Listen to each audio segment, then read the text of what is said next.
Muy buenas tardes o muy buenas noches, dependiendo la hora que nos escuches. Comenzamos un capítulo más de Nave Nodriza. Desde Santiago de Chile, Yarriot. Desde Ciudad de México, Nolosí. ¿Cómo está, mi querido Nolosí, allá desde tierras mexicanas? ¿Qué tal, Jared? Muy contento de estar nuevamente contigo aquí, iniciando un nuevo capítulo de Nave Nodriza. Esta vez la nave nodriza aterrizará en un capítulo, en un tema muy interesante, Jared, que ya les estaremos abordando.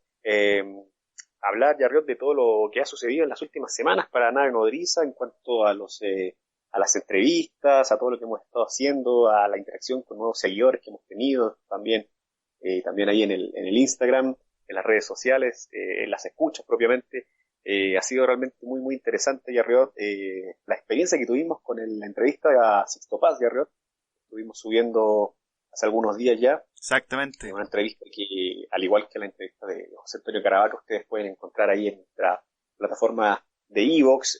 La verdad fue muy interesante acercarnos a estos personajes, Yarriot, en estos tiempos de cuarentena donde la situación, digamos que ahí se vive una incertidumbre grande, pero por otro lado también nos da la oportunidad de tener esta interacción con la gente, ya que está mucha gente obviamente cuidándose en casa, y tener acceso a estos personajes, ya con los que de alguna manera uno creció escuchándolos, estos ufólogos, escritores, gente que aportó de alguna manera también a la difusión del fenómeno OVNI y Arriota, así que para nosotros fue muy interesante, por eso que hemos estado todas las semanas anteriores haciendo la publicidad ahí para que accedan a esta entrevista de Arriot, y también lo que vendrá más adelante, que nos vas a decir tú, el personaje que de hecho ya entrevistamos hace unos días también atrás. Pero me gustaría, Arriot, antes de eso, antes de continuar con el tema de las sorpresas de las que hablábamos también en nuestras publicaciones, felicitar a Arriot y saludar a la gente que se estaba uniendo. Bastante la gente que se estaba uniendo, pero en especial, Yarriot, me gustaría felicitar a Urania Ainaru, que es una seguidora, Yarriot, que por ahí Exactamente.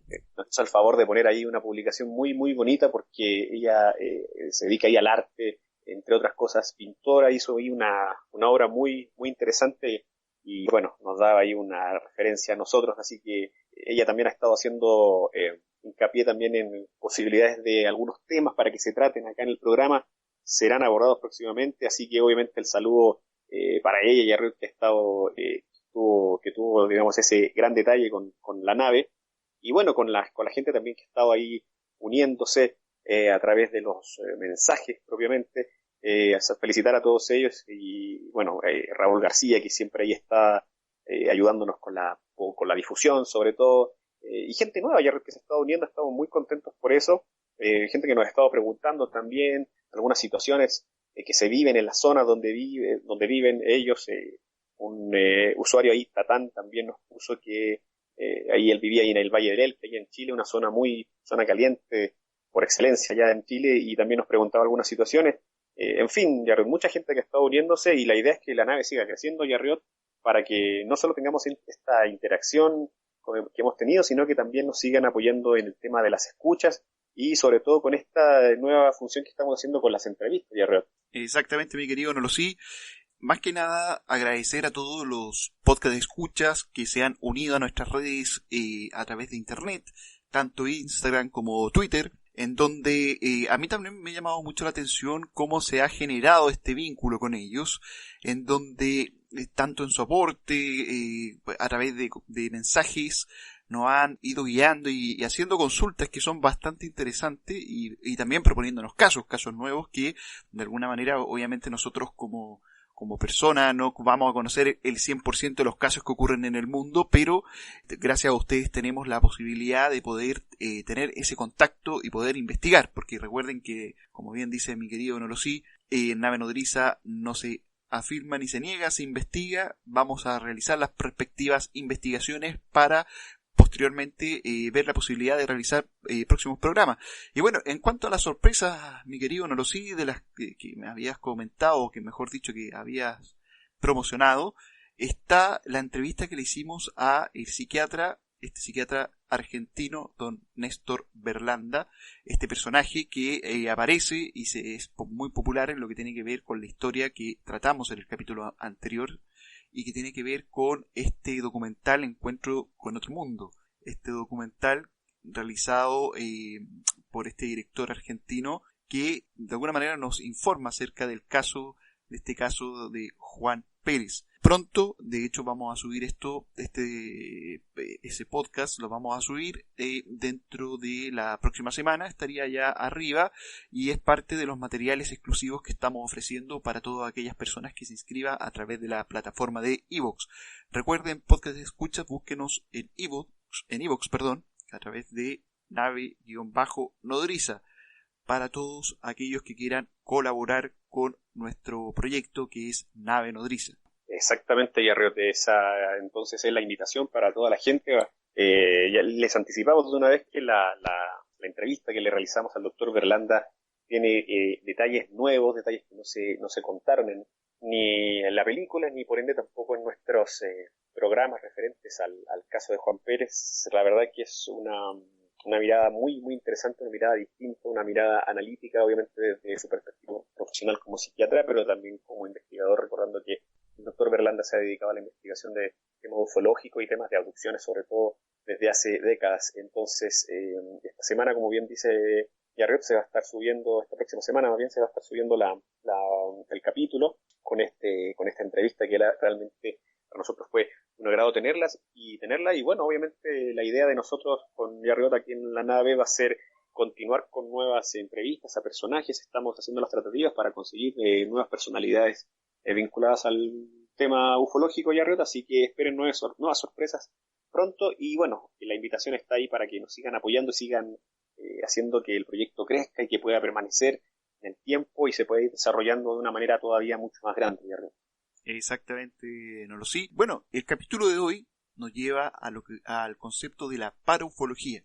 La paraufología es una mirada distinta al fenómeno ovni. Muchos son los investigadores que hoy en día se alejan de la hipótesis extraterrestre para acercarse a la psicosocial o paraufológica. Corrientes que tuvieron un gran eco en Francia. Fue allí donde surgió el interés por aspectos psicológicos, parafísicos y antropológicos del fenómeno. La paraufología se desarrolla en Francia a partir de las ideas del libro Pasaporte a Magonia de Jacques Vallée, el libro que narra una nueva interpretación al fenómeno ovni, alejándose de la eterna discusión entre el escepticismo y la hipótesis extraterrestre, mostrando la absoluta necesidad de incluir el comportamiento psíquico subjetivo a las manifestaciones físicas objetivas del fenómeno. Para Vallée, las visiones extraterrestres de ángeles, demonios, hadas, elfos, entre otras, todas pertenecerían a manifestaciones de un mismo fenómeno, además de remarcar el componente absurdo en el comportamiento del fenómeno. Jean Jaylat y Pierre Biaudit fueron los primeros en presentar un trabajo de paraufología coherente e intelectualmente destacado, el cual tuvo su edad dorada en los años 60. Aunque no había unanimidad entre ellos, los paraufólogos franceses tendían a pensar en términos parapsicológicos. La paraufología podría considerarse como la ufología clásica, etapa que abarca desde 1947 hasta 1980, etapa donde surge la hipótesis extraterrestre, hasta la mirada paraufológica. La paraufología vino entonces a mostrar lo que no respondía a la hipótesis extraterrestre, viendo más allá los alcances del fenómeno. Fue parte de la ruptura del tratamiento que ufólogos le daban al tema hasta ese momento para continuar con la mirada de la hipótesis psicosocial. Bueno, mi querido Nolosí, ahí nos encontramos con los primeros atisbos de, si se quiere, dar una contraparte a lo que es la hipótesis extraterrestre propiamente tal. Lo digo más que nada puesto que ya es bastante criticado el hecho de que la historia de la ufología, en cuanto a las hipótesis, en cuanto a las teorías, la teoría extraterrestre de alguna manera vino a configurar el espacio o el terreno ufológico. ¿Qué quiere decir esto? Aparecen, por ejemplo, conceptos como los encuentros cercanos, aparecen también las tipologías de extraterrestres que existían en el mundo, y también aparecen, por así llamarlo, los casos, ¿cierto? Y siempre investigados con el rigor del método científico, por llamarlo de alguna forma. Aparece esta contracultura ufológica en donde de alguna manera busca funcionar o busca darle un clic a lo que tiene que ver con la visión de lo que estaba sucediendo. Aquí aparece, obviamente, se tiene que mencionar 100% Jacques Vallée, por ejemplo, figuras como él, que de alguna manera con Pasaporte a Magonia abren o establecen, digamos, un puente a otras temáticas que de alguna forma estaban inmersa en nuestra cultura, inmersa en nuestra sociedad, y que de alguna manera él lo integra. Y bueno, ahí, digamos, nace, digamos, todo este tema de esta nueva corriente que viene a refrescar un poquito, al menos en esos tiempos, lo que son las visiones de lo que es la ufología, a lo mejor un poquito más clásica. Exacto, Yarriot, no se puede comprender la ufología como tal, Yarriot, ni menos esta corriente sin comprender todo lo que fue la escuela francesa, digámoslo así, de investigación, que fueron los primeros, como bien decías tú en el relato, en interiorizarse en aspectos más psicológicos y parapsicológicos en este caso. Una hipótesis, Yarriot, pocas veces tomada en cuenta tal vez, porque obviamente la escuela, o la hipótesis, mejor dicho, extraterrestre, vino digamos, a arrasar con todo esto y se hizo una bola, digamos, de nieve muy grande que se empezó a nutrir de elementos, como hemos visto en otros capítulos cinematográficos, ya hasta lo que hoy en día conocemos también como todos los temas conspirativos, ¿no? Es una hipótesis que socialmente resulta más interesante e intrigante, pero por lo mismo mucho más fantasiosa.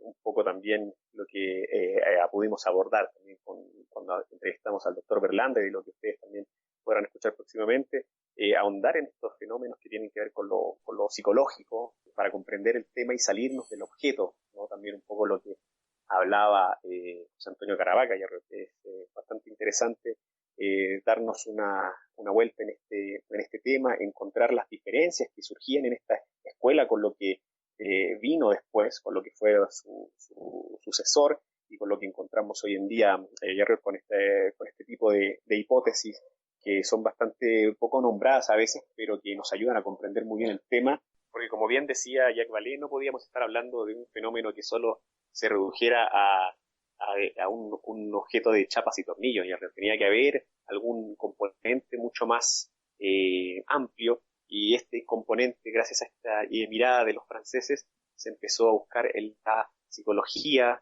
del testigo y empezamos a ver otro tipo de fórmulas para poder estudiar el fenómeno como tal, Yarriot. Y este tema de la paraufología, Yarriot, aunque como yo te mencionaba se ha quedado tal vez atrás un poco por lo que vino después de lo que vamos a hablar justamente ahora, que es la hipótesis psicosocial, sin embargo ha estado bastante en boga últimamente por eventos que se han suscitado en algunos lugares del mundo que tienen que ver con hechos extraños, hechos que mezclan otro tipo de fenómenos como la aparición de fantasmas o de duendes o de hadas, y mezclado con tema ufológico, con apariciones ufológicas propiamente. Entonces es bueno hacer una revisión justamente de esto para poder comprender si el fenómeno se puede ver por separado o se tiene que estudiar de manera mancomunada, Yarriot, y poder entonces entender un poco toda esta clase de fenómenos y todo lo que engloba entonces esta terminología no nueva, más bien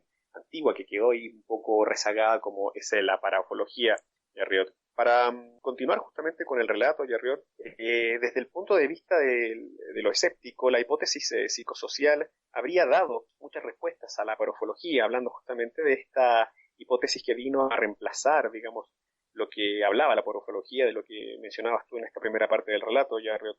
Exacto. Acabando entonces con la visión parafísica del fenómeno y mostrando que todo lo que se observaba por estos testigos habría sido un hermoso o aterrador sueño solamente, mostrando entonces la importancia del sistema de creencias de los testigos. ¿Te recuerdas, Yarriot, que esto lo hablaba mucho también, no solo Jacques Vallée, también lo retoma con la teoría de la distorsión José Antonio Caravaca? Exacto. Para el investigador y escritor sobre el fenómeno ovni, Jeremy Clark, concibe el término paraufología para referirse a todas estas nuevas ideas que surgían a raíz de los revolucionarios planteamientos hechos por Jacques Vallée. En una entrevista publicada en la revista Contactos Extraterrestres, mencionaba: la paraufología se basa en la ufología, pero busca ir unos pasos más allá. Creo que uno de los supuestos básicos de ella es que las cosas no son lo que parecen ser a primera vista, cosa que los filósofos vienen diciendo desde siempre. Los ovnis son tanto físicos como psicológicos. Estamos hablando con algo que está en contra de esa comprensión denominada sentido común que tenemos en el universo. Mientras tanto, Yarriot, para John Keel, este investigador y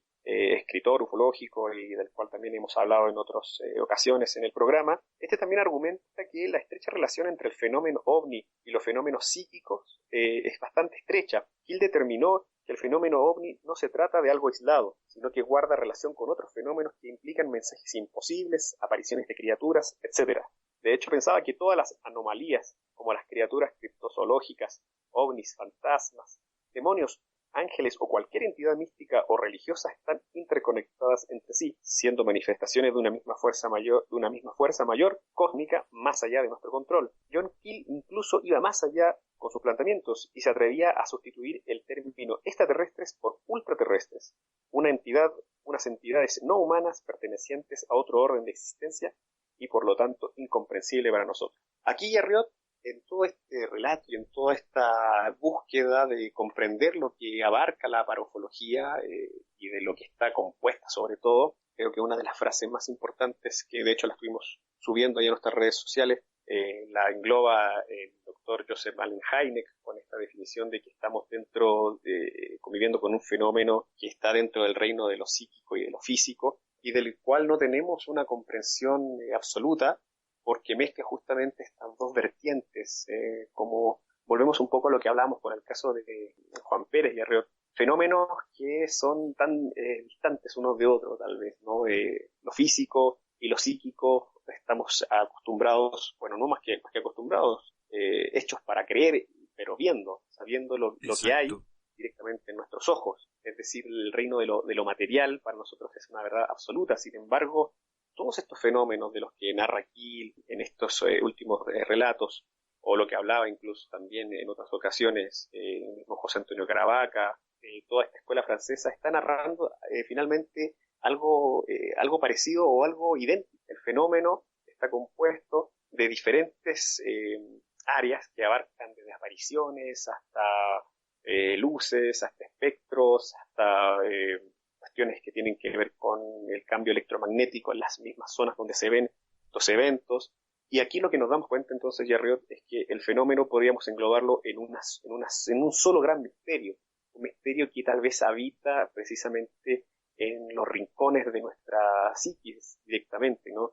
Y para poder entenderlo tenemos que verlo desde esa perspectiva más humana, tal vez como se decía, o como decía en X-Files. ¿Tú recuerdas que se decía la verdad está allá afuera? Parece que la verdad no está allá afuera, yo me parece que la verdad está acá adentro, en nosotros mismos y en el entendimiento de la complejidad de todo lo que habita en nuestras mentes. Exactamente, no lo sí. La investigación ufológica mundial, de alguna manera, ha estado atrapada o ha estado capturada en lo que tiene que ver en las pruebas concretas, en los hechos que de alguna manera hablen de realidad, del concepto de realidad. Se han empeñado o nos hemos empeñado en comprender el fenómeno ovni desde la estrecha visión de la ciencia, en donde una metodología tiene que ir por sobre el fenómeno per se. A ratos cuesta, o mejor dicho, uno echa de menos de alguna manera estas formas audaces, estas visiones audaces que ocurren, por ejemplo, con la parafología, ocurre, por ejemplo, con la teoría de la distorsión o con otras teorías. Se atreven y van un poquito más allá, porque en rigor, cuando hablamos voy a dar un ejemplo, cuando hablamos del alma, cuando hablamos de fenómenos, qué sé yo, desde los espíritus, ¿cierto? No tenemos pruebas, no tenemos, digamos, una certeza, pero existen, tenemos conceptos, tenemos una filosofía, tenemos un constructo de ideas que de alguna manera lo avalan a través del tiempo, y lo han avalado a través del tiempo. Pero nadie ha podido sacar una foto del alma, ni tampoco le ha podido tomar el peso al alma. A lo que quiero ir, mi querido Nolosí, es que este tipo de visión de la ufología de alguna manera logran enriquecer en cuanto a la visión que se tiene en cuanto al fenómeno per se. O sea, no lo estamos llevando a una probeta, una pipeta o a un estudio de ensayo. No nos estamos guiando, digamos, por mediciones y se arriesga un poco a lo mejor a caer en la subjetividad del fenómeno. Pero sin embargo yo soy de los que piensa que este tipo de visiones enriquecen la visión de la ufología desde el punto de vista del planteamiento. Y ya está más que claro cuando nosotros hemos dicho de que hoy día el ser humano, en cuanto a tecnología, en cuanto a modo de comprender la realidad, es bastante limitado.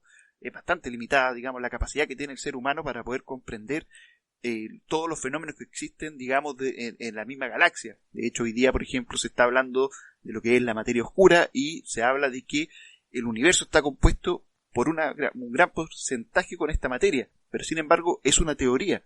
Hay cálculos que dicen que podría estar ahí, pero sin embargo no la hemos visto. A eso yo lo quiero agregar, o sea, a eso lo que quiero hacer yo el empate, en donde sí, se puede, así como la parufología o este tipo de teorías como la teoría de la distorsión van o dan un paso más allá de lo que es lo meramente físico, de lo que es meramente investigativo, objetivo, sino que van un paso más allá a decir y enarbolar teoría en función de los hechos. Hoy día, por ejemplo, los fenómenos que se han registrado a través de la historia tienen distintos componentes que de alguna manera a lo mejor van a salir de las lógicas de que de alguna manera estamos acostumbrados cómo percibimos la realidad, pero existen, porque han habido personas que han tenido estos encuentros, han presentado ciertas características y al momento de ser analizados a lo mejor no tienen la prueba o a lo mejor el hecho es mucho más grande de lo que cuentan. Este tipo de visiones, como es la visión esta de la parufología, siento yo que sin duda alguna vienen a enriquecer el campo de la investigación ufológica. Ya muchas críticas, de hecho, hemos escuchado tanto por el doctor Berlanda, así como con José Antonio Caravaca en las dos entrevistas que tuvimos, en donde la ufología de alguna manera no tuvo mayor avance, no tuvo mayor crecimiento desde cierto punto a la fecha. Y eso se debe también a que la sociedad también ha recorrido un camino mucho más tecnológico o un camino mucho más tecnologizado, en donde la visión concreta o la visión objetiva de los fenómenos tienen que seguir el camino del método científico. Exacto. Y es una mirada muy interesante de Arriot porque nos permite avanzar. En algún momento nosotros conversamos este tema hace mucho tiempo y hablábamos como también cómo se había estancado un poco la investigación, digamos, antes de interiorizarnos más profundamente desde lo que fue la teoría de la distorsión en adelante, luego conociendo más en profundidad también lo que fue el caso de Juan Pérez, y bueno, y obviamente enriqueciéndonos con haber tenido el placer de haber entrevistado a los dos y entender también que la ufología, para que se pueda completar de alguna manera también un poco más el panorama y se pueda entender, no puede soslayar la percepción humana y estas teorías, y Arriot, tanto la parufológica como la psicosocial, que la psicosocial de alguna manera vino no a reemplazar, pero a responder algunas preguntas que tenía la parufológica y que llamaban al aspecto cultural y antropológico de la persona y de las sociedades para poder dar a entender también cuánto podrían estar influenciados también por este conocimiento previo. Vienen a dar también mucha claridad a la encrucijada en la que hoy estamos para poder comprender el fenómeno, y de hecho se sigue trabajando, estas personas siguen interiorizándose mucho más y conocer incluso esa llave que pueda darnos entonces un paso más allá para pasar incluso de las teorías psicosocial, de la parufológica a la psicosocial y encontrar incluso más adelante otras respuestas, Arriot, y que, insisto, no se centren solamente en el objeto, porque realmente de eso hemos estado más de 40 años con esa situación, con fotografías, con videos, con observaciones, pero que finalmente no nos llevan a dilucidar completamente de qué se trata este fenómeno como tal, Arriot. Justamente para ejemplificar un poco lo que compete a la parufología, Arriot, vamos a hablar de uno de los casos que está muy en boga últimamente, que es un caso que ya tiene sus años ya de recorrido y que justamente abarca lo que implica lo que es un fenómeno de tipo parufológico. El caso de Skinwalker, o el rancho Skinwalker, es un rancho ubicado en Utah, Estados Unidos, donde se han reportado actividades paranormales desde hace décadas, según testigos contemporáneos o desde hace siglos, y según las tradiciones indígenas de la zona. La zona exacta donde se encuentra ubicado este rancho nunca ha sido confirmado públicamente, pero el rancho cubre unos 1,94 kilómetros cuadrados, relativamente cerca de las ciudades de Roswell y Bernal. Su nombre, Skinwalker, traducido al castellano, sería como trotapieles o piel caminante, un ser sobrenatural perteneciente al folclore y mitología de la zona. La leyenda cuenta que en el otoño de 1994, el matrimonio formado por Terry y Gwen Sherman compra el rancho con la intención de criar ganado. En 1996 empezaron a quejarse de que su rancho estaba experimentando actividades paranormales y anunciaron su interés en venderlo. Esto debido al estrés provocado por los distintos hechos ocurridos en la zona. El instituto privado NIDS, Instituto Nacional de las Ciencias del Descubrimiento, que financia el estudio de actividades paranormales a cargo del millonario Robert Bigelow, compró el rancho por unos $200,000. El 2002, este instituto permitió al periodista George Knapp tener acceso al rancho. En noviembre del 2002, Knapp escribió un artículo en 2 partes, que se publicó en Las Vegas Mercury, donde narra las actividades que allí sucedían. Investigó unos 100 incidentes que incluían ganado mutilado o desaparecido, avistamientos de orbs y objetos voladores no identificados, criaturas de enormes ojos rojizos que supuestamente parecían inmunes a las balas, y objetos que emitían campos magnéticos dañinos. Las actividades del rancho Skinwalker se han estado produciendo desde hace varias décadas, con periodos de mayor actividad, alternados con periodos de relativa calma. Muchos de los fenómenos más raros eran de carácter transitorio, a veces ocurriendo solo una vez o durante un par de semanas, y luego desaparecían para siempre, lo cual dificultaba el trabajo de los investigadores. Exactamente, Jerry. El modelo exacto de la actividad en el rancho ha sido de difícil identificación debido al secretismo de la NIDS. Sin embargo, en febrero del 2006, George Knapp declaró que los fenómenos extraños habían empezado otra vez. También declaró que las medidas de seguridad eran usadas para proteger a los vecinos y que si alguien intentaba penetrar en las inmediaciones del rancho sería procesado. Según afirmó Knapp, en el rancho se produjeron una amplia variedad de actividades paranormales. Se han visto aviones no identificados, bolas de luz, actividades poltergeist, mutilación de ganado y extrañas criaturas. En cambio, los últimos propietarios del rancho no han informado de ningún problema mientras vivían allí. Knapp afirma que en el rancho vieron globos brillantes de diversos colores, en particular de color naranja y azul. Las describen con forma de pelotas de baloncesto y algunos son transparentes y contienen lo que parece ser un remolino líquido. Con su mera apariencia, estos objetos eran capaces de afectar el tendido eléctrico. Luego de la visita de los globos, Knapp encontró perros carbonizados y podridos en el lugar. También afirma haber visto grandes círculos de color naranja transparentes. Se podía ver el cielo azul a través de ellos, los que flotaban en el cielo y en ocasiones expulsaban globos y toda clase de objetos no identificados. Diversas explicaciones han sido propuestas para explicar los extraños fenómenos ocurridos en el rancho. Algunos afirman que los informes son un engaño por parte de la familia Sherman, con el apoyo del grupo de investigación NIDS. El reportero Knapp considera que esta clase de bromas es sumamente improbable. Cita la investigación detallada del NIDS y el hecho de que la familia Sherman parece haber hecho reportes a la policía sobre actividad en el rancho. De hecho, la familia aseguró sufrir múltiples dificultades financieras debido a las múltiples muertes de los ganados. También se ha pensado en la posibilidad de alucinaciones o delirios. Según George Knapp, argumenta que esto podría ser cierto en algunos de los acontecimientos ocurridos. Otra explicación, Jerry, para este tema es que en el rancho puede ser una zona de pruebas militares con tecnología avanzada de Estados Unidos. Sin embargo, para George Knapp, lo considera esto como una explicación que no responde totalmente a todos los fenómenos relatados en el rancho. Sin duda, Jerry, un caso que ejemplifica justamente lo que abarca todo el tema de la parufología. En este caso, me llaman la atención varios datos, Jerry, que subyace más bien del tema, que es la aparición de George Knapp. George Knapp, si te fijas, Jerry, en muchos casos aparece este periodista que nosotros hablamos de él. Me acuerdo de las primeras veces que hablamos de él, en nuestro programa al menos, hablamos del caso de Bob Lazar. Exacto. Cuando este fue el periodista que dio a conocer este caso, y que bueno, incluso en el documental ahí más adelante en el tiempo lo vuelve a entrevistar y todo esto, pero es importante cómo esa aparición de este periodista aparece en varios casos que tienen referencia con lo ufológico y cómo puede tener acceso, en este caso, al rancho. En el año 2006, recordemos que la NIDS, este grupo, otra vez, eso también me llama la atención, liderado por Robert Bigelow, le da el acceso para que tenga este periodista continuidad en su búsqueda y en su relato para que pueda investigar estos detalles. Pero bueno, finalmente es un rancho que, como bien sabemos, pertenecía más bien a este grupo, porque ya no pertenece actualmente a la compañía de Bigelow. Se hace muy difícil de entrar y conocer mayores detalles, Jerry, de lo que sucede ahí. Y hablando ya más directamente de lo que acontece justamente en esa zona, es precisamente lo que hablábamos, estamos englobando en el capítulo de hoy, todas estas narrativas, Jerry, de criaturas que tienen que ver con el mundo de lo no humano, de lo misterioso, y que ya se empiezan a mezclar con el fenómeno ufológico, porque no es solamente que se vean luces en el cielo, estamos hablando de criaturas que al parecer también están en esa zona o que se han visto, y actividades de tipo paranormal.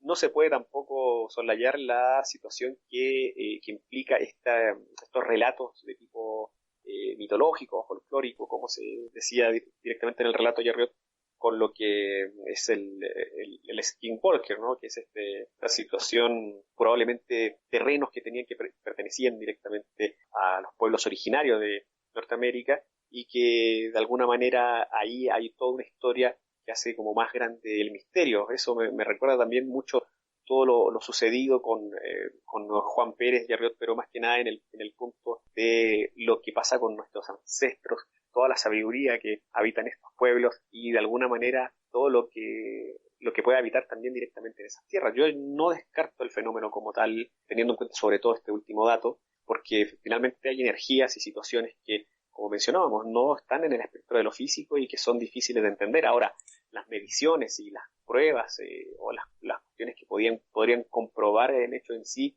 es muy difícil ver, saber o observarlo o tener pruebas fehacientes en la mano, porque son directamente pruebas que finalmente capaz que jamás nunca las podamos ver como tal, porque no pertenece justamente, como hablábamos hace rato, al espectro de lo físico. Yo recuerdo un poco también hablando de lo del caso Juan Pérez, como el director Stivelman, en estos procesos chamánicos donde él se ha visto involucrado por sus diferentes investigaciones, él narraba en algún momento que había tenido, ante sus ojos, pruebas que tenían que ver con algunas situaciones fuera de lo común, pero que él no las pudo grabar, o directamente porque el fenómeno no era perceptible directamente en cámaras, ¿no? Ahora se están haciendo algunos esfuerzos de algunos investigadores desde lo más profesional, más científico, que han ido a esta zona ubicada en Utah, en Estados Unidos, para poder tener mediciones y poder tener parámetros un poco más científicos y un poco de pruebas un poco más duras, si se quiere, Jerriot, para poder hablar con un poquito más de sustento sobre el tema y que no quede solo en lo místico o mítico folclore de la zona, Jerriot. Es interesante el caso. Yo por ahí encontré algunos documentales, algunas películas que están en internet. La verdad que por ahora nada que valga mucho la pena, Jerriot, porque está todo mezclado mucho con la ciencia ficción y se está siendo abordado desde ese punto.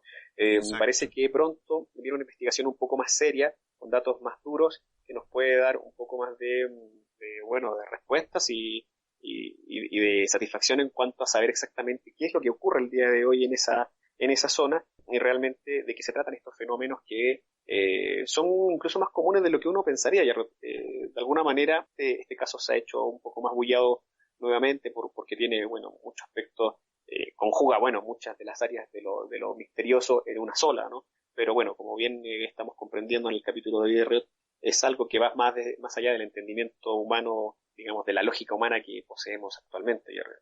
Acá, mi querido Norosí, la gran ventaja es que estamos hablando de un espacio físico concreto, un lugar que tiene un área geográfica en donde ocurrirían todo este tipo de fenómenos. Lo mismo que ocurre con Hesdalen, por ejemplo. En capítulos anteriores nosotros vimos también este lugar en donde una serie de fenómenos acontecían. En este caso habría que ver también aspectos físicos, creo yo. Me hace mucho sentido el hecho de ver de ciertos fenómenos geofísicos que pudiesen estar ocurriendo en la zona y que, ¿por qué no? A lo mejor estarían dando pie a este tipo de visiones, no solamente desde el punto de vista ufológico, como que es lo que nosotros hablamos acá en Nave Nodriza, sino que también desde otros fenómenos, por ejemplo, como estas visiones de ciertos seres. Sé que de alguna manera me salgo un poco de lo que tiene que ver con el tema que estamos tratando hoy y que es de la parufología, pero creo yo que son dos caminos que podrían también ir de la mano, ¿por qué no? O sea, hay caminos que se pueden tomar y que se pueden ver a través de las